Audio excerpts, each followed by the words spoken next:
Assalamualaikum warahmatullahi wabarakatuh. Di sini kami dari kelompok 2 akan membahas mengenai pengukuran kepribadian yang beranggotakan Erva Nurnawati, Ais Amelia, Fadli Fauzan, Faizal Bainul Falah, dan Muhammad Gofar. Sebelum kita membahas apa yang dimaksud dari pengukuran kepribadian, bagaimana cara mengukur kepribadian, dan apa manfaat dari pengukuran kepribadian, kita akan mengulas sedikit tentang apa itu kepribadian. Pastinya, kamu pasti sudah sering mendengar kata-kata kepribadian dalam kehidupan sehari-hari. Dalam kehidupan sehari-hari, istilah kepribadian seringkali dianggap sama dengan kata sikap, sifat, karakter, watak, dan lain-lain. Jika kita telisik lebih dalam lagi, istilah itu tidaklah sama dan sangat jauh berbeda. Lalu, apa sih sebenarnya kepribadian itu? Kepribadian atau personality berasal dari kata persona. Kata tersebut merujuk pada kedok atau topeng. Persona memiliki arti tentang bagaimana seseorang tampak di hadapan orang lain. Jadi, kepribadian adalah keseluruhan cara seorang individu bereaksi dan berinteraksi dengan individu lain. Di samping itu, kepribadian sering diartikan sebagai ciri-ciri yang menonjol pada diri individu. Dari penjelasan yang tadi, sudah cukup tahu ya mengenai apa itu kepribadian? Berikutnya kita akan membahas apa sih yang dimaksud dengan pengukuran kepribadian. Emang kepribadian bisa diukur? Pengukuran kepribadian. Kepribadian seseorang dapat diukur melalui angka rata-rata pelaporan atau self-report dari kuesioner kepribadian yang sifatnya khusus atau penelusuran kepribadian seutuhnya atau personality inventory atau serangkaian instrumen yang menyingkap sejumlah sifat. Pengukuran kepribadian merupakan salah satu metode atau cara untuk melihat dan mendeskripsikan kepribadian seorang individu. Tes kepribadian bisa juga menjadi cara untuk lebih mengenal diri sendiri, tetapi bukan untuk diagnosis gangguan kepribadian. Lalu, apa sih tujuan dari pengukuran kepribadian ini? Mengukur kepribadian ini adalah hal yang vital dalam penelitian perkembangan, karena dapat digunakan untuk melacak perkembangan sifat seseorang sepanjang waktu ke waktu atau untuk mempelajari karakteristik manusia yang lebih unik seperti penilaian moral. Nah, bagi suatu perusahaan, pengukuran kepribadian ini juga penting ya. Contohnya untuk HRD, yaitu untuk mengambil keputusan apakah orang tersebut sesuai di pekerjaan tertentu. Kemudian, dapat membantu validasi atau invalidasi teori perilaku dan untuk mengembangkan hipotesis yang baru. Maka, untuk bisa mengetahui perilaku seseorang, bisa dilihat dari kepribadiannya atau sebaliknya. Jika teori kepribadian ini diterapkan, dia akan bisa menggambarkan sejauh mana perilaku seseorang. Memang, apa sih yang diukur dalam tes kepribadian? Ada beberapa unsur yang diukur dalam tes kepribadian. Di antaranya komitmen, optimisme, kemandirian, pengenalan diri, kepercayaan diri, hubungan interpersonal, motivasi berprestasi, penyesuaian diri, dan daya tahan terhadap stres. Kira-kira bagaimana sih cara mengukur kepribadian? Tentunya ada beberapa cara atau metode untuk mengukur kepribadian seseorang. Dan dari cara-caranya, nanti itu terbagi menjadi 3 metode. Metode apa aja sih? Oke, kita bahas satu persatu. Yang pertama, ada metode prailmiah. Apa nih metode prailmiah? Metode prailmiah ini masih menggunakan pemahaman yang belum ada landasan oleh usaha-usaha yang bisa menjadi bukti kuat untuk dipercayai dalam mengetahui kepribadian seseorang. Contohnya seperti apa?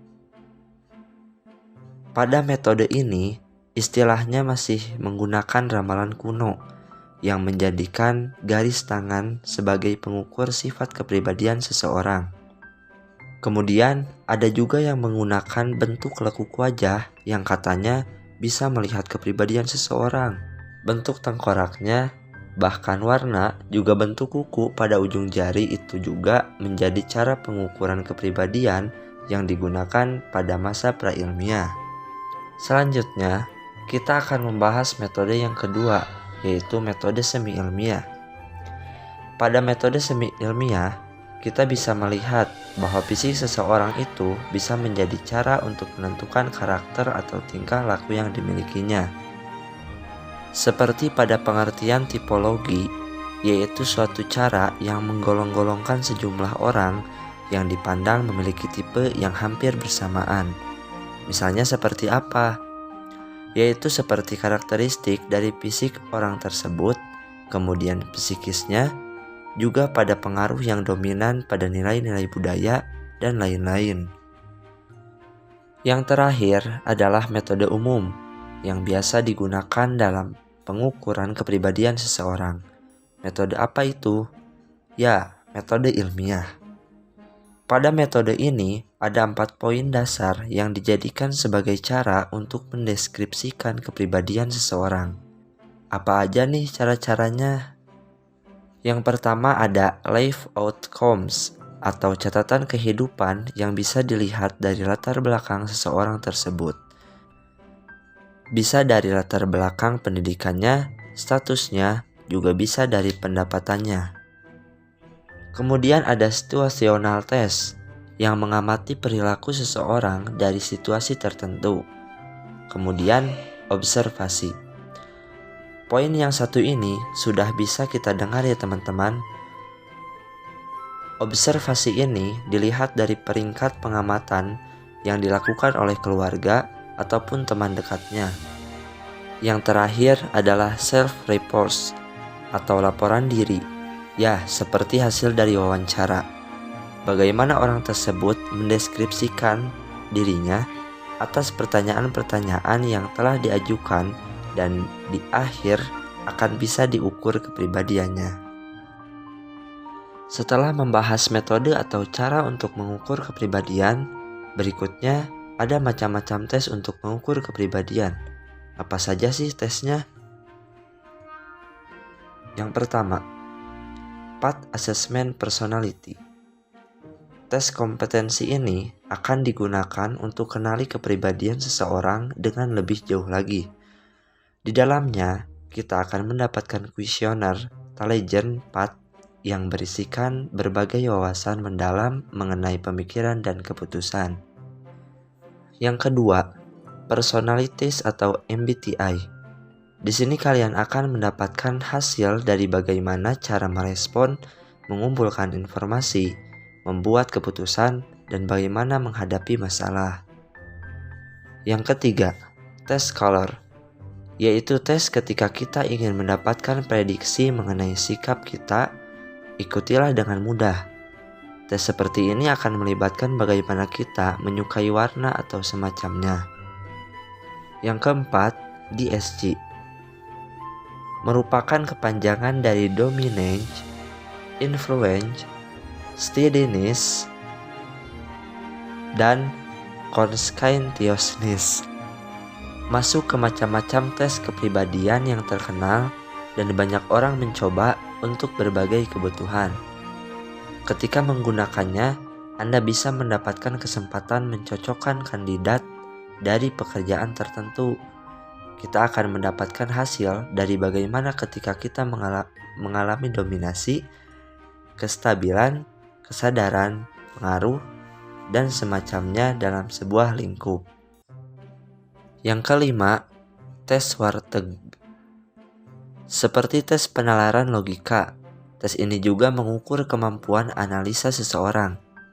Dalam tes ini, yang dinilai adalah bagaimana cara Anda dalam mengambil keputusan lewat gambar atau pola garis dan titik yang akan dibentuk, dan setiap gambar itu memiliki makna yang berbeda.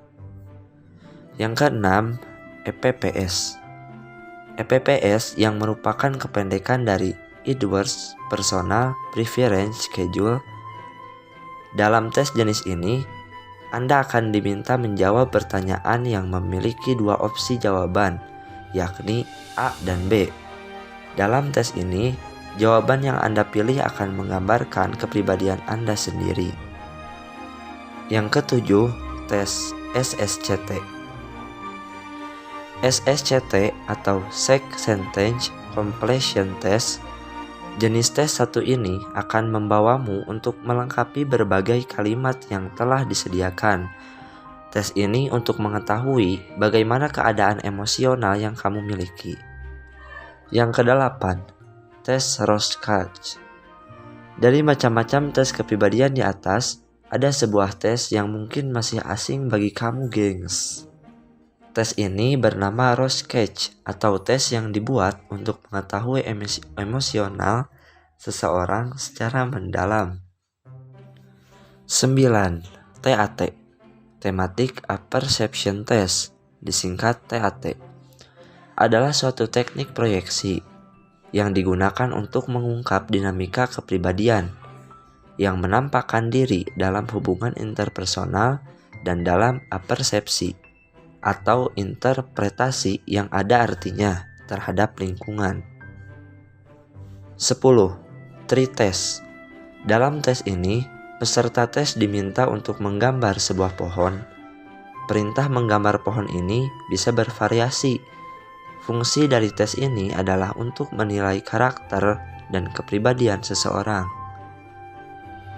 11. HTP, House Tree Person Test, atau tes HTP, merupakan salah satu tes graphs atau drawing test yang dapat mengungkap kepribadian individu dan latar belakang keluarga melalui teknik proyektif. Asesmen psikologi perilaku kriminal remaja bertujuan melakukan identifikasi faktor penyebab munculnya tindakan kriminal dari aspek psikologisnya. Dan tentunya masih banyak lagi tes yang mengukur tentang kepribadian seseorang. Setelah kita melakukan tes untuk mengukur kepribadian, tentunya pasti ada manfaatnya dari tes yang telah kita lakukan. Apa sih manfaat tes kepribadian? 1. Mengetahui kekuatan dan kelemahan. 2. Mengetahui apa yang disukai dan yang tidak disukai. 3. Lebih mengerti orang lain. 4. Mengetahui situasi yang tepat untuk mencapai potensi. Perlu kita ketahui ya teman-teman, tes kepribadian bukanlah segalanya. Tes kepribadian memang dapat memberikan wawasan mengenai diri, tetapi bukanlah label. Kepribadian merupakan sesuatu yang kompleks dan dipengaruhi oleh berbagai hal. Karena pada dasarnya, manusia diciptakan dengan kepribadian yang berbeda-beda untuk melengkapi satu sama lain. Tidak ada jenis kepribadian yang lebih baik dari yang lainnya. Cukup sekian pembahasan dari kami mengenai pengukuran kepribadian. Semoga bermanfaat. Thanks for watching guys.